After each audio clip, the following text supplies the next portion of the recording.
Hi everyone, this is Chris with the Fish Reef Project, and welcome to our latest update on the project. What you're seeing in front of you is an actual fish reef made in Vancouver, full of life after about 18 months underwater. And here is the nutty, crazy, wacky fish reef team. We have a good time as well as making reefs. And as you can see, the reef balls in a tropical application yield immense benefits for the coral habitat. Here's a picture of the smallest size reef balls out of the water. Deployment day, the day we're all looking forward to. This is a look at the reef balls in Vancouver just after deployment. Here is a top-down view of a 5-acre reef that we plan to make, a side view. There will be no cory rocks in our reef, only reef balls. Here is an artist's rendition of what we feel the first 5-acre reef will look like after about 18 months underwater, full of life, full of kelp and all kinds of good things. And here is one of 2 reef balls that we placed on the seafloor back in June of 2012 as a part of a pilot project off Santa Barbara. This is just 2 weeks underwater. Already there's small Ballina rockfish using it as shelter that you can see in front of you. The starfish have found it, the barnacles have found it, the crabs are already burrowing underneath it. Sea life doesn't waste any time in colonizing new reef material. New life occurs very, very quickly. Look at that, barnacles growing after just a couple weeks.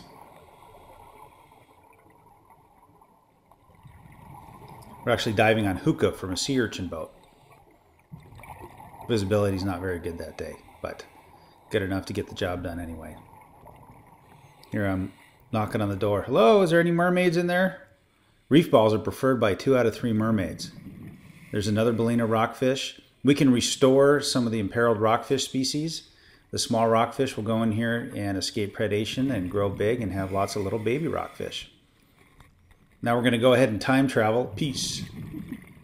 8 months forward, here we are on the actual lease site of the first 5-acre fish reef a few miles southwest of Santa Barbara Harbor.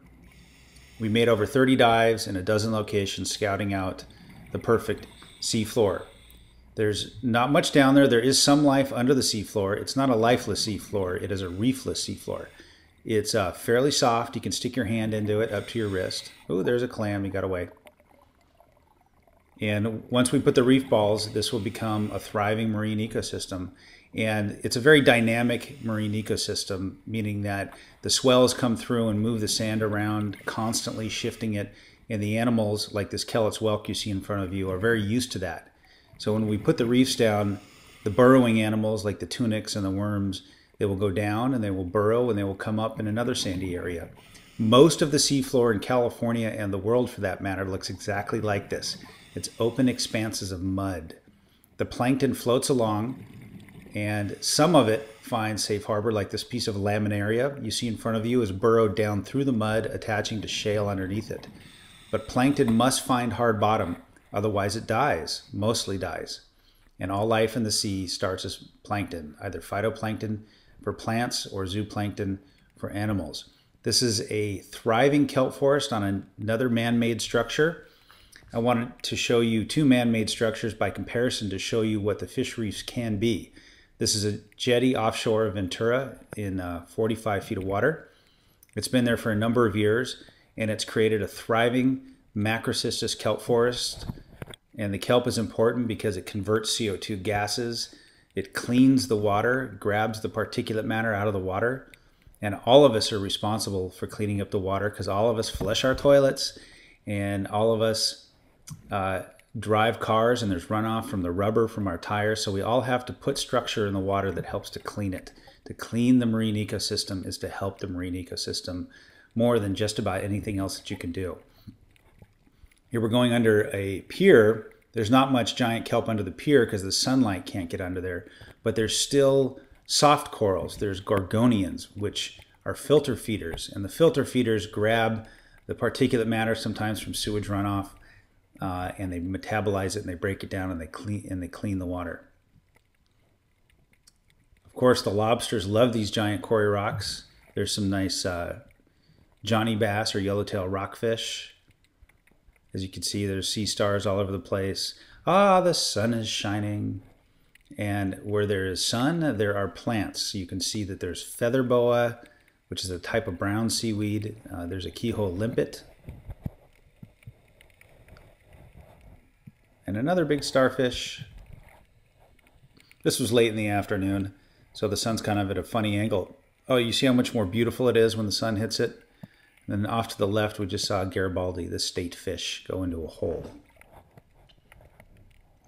Now we're going to round the corner and go out facing the ocean a little bit. I'm breath hold diving and I lost my snorkel. It got stuck in a hole. There's another Garibaldi. And so I'm gasping for air, trying my best to look tough and hold my breath as long as I can. It drops off into about 45 or 50 feet of water, depending on the tide.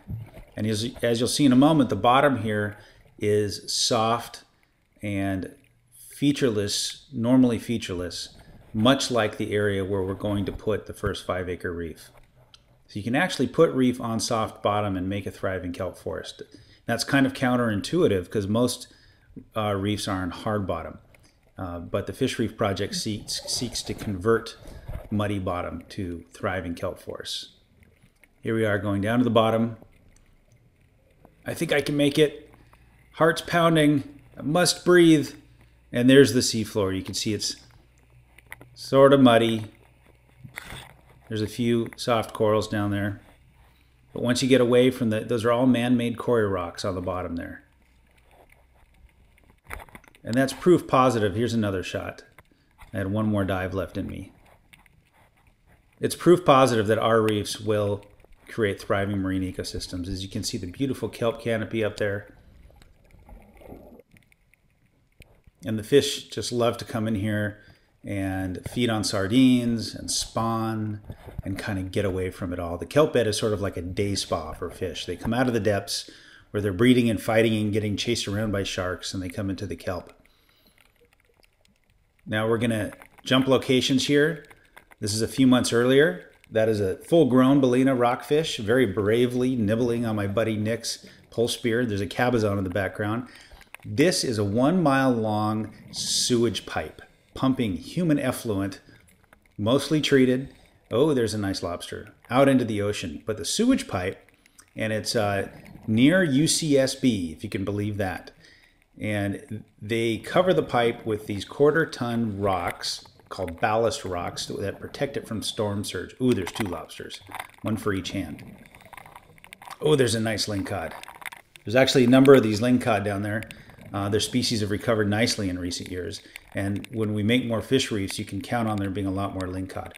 The amazing thing is that they made this reef by accident. This was not intended to be a reef for the marine ecology, but that's what it ended up being. They covered their sewage pipe 15 years ago, and this is what you get. You get spontaneous genesis of life. And most of these fish are endemic. Oh, there's a nice calico and a keyhole limpet hanging out by that beautiful kelp stringer. Most of this life is endemic, meaning it's lived its entire life cycle on this 1-mile pipeline. They just move in and out from shallow to deep water. There's nothing but sand around it. So there's really nowhere else for the fish to come. Now, as you can see, the kelp forest is healthy. In each kelp thicket, there's at least a dozen individual strands, which is generally the minimum for a healthy kelp stringer. And there's another lobster. We'll come back and talk to you later when the cameras aren't rolling. Get the butter and garlic going. There's a nice male sheephead. And I love this shot. There's 2 lobsters, a keyhole limpet, and a fish in a hole with a sea urchin. As you can see, that cave area, which is what the reef balls will have plenty of, really are the key to generating large amounts of life. So thank you for watching our video, and stay tuned, and thank you for your continued support of the Fish Reef Project.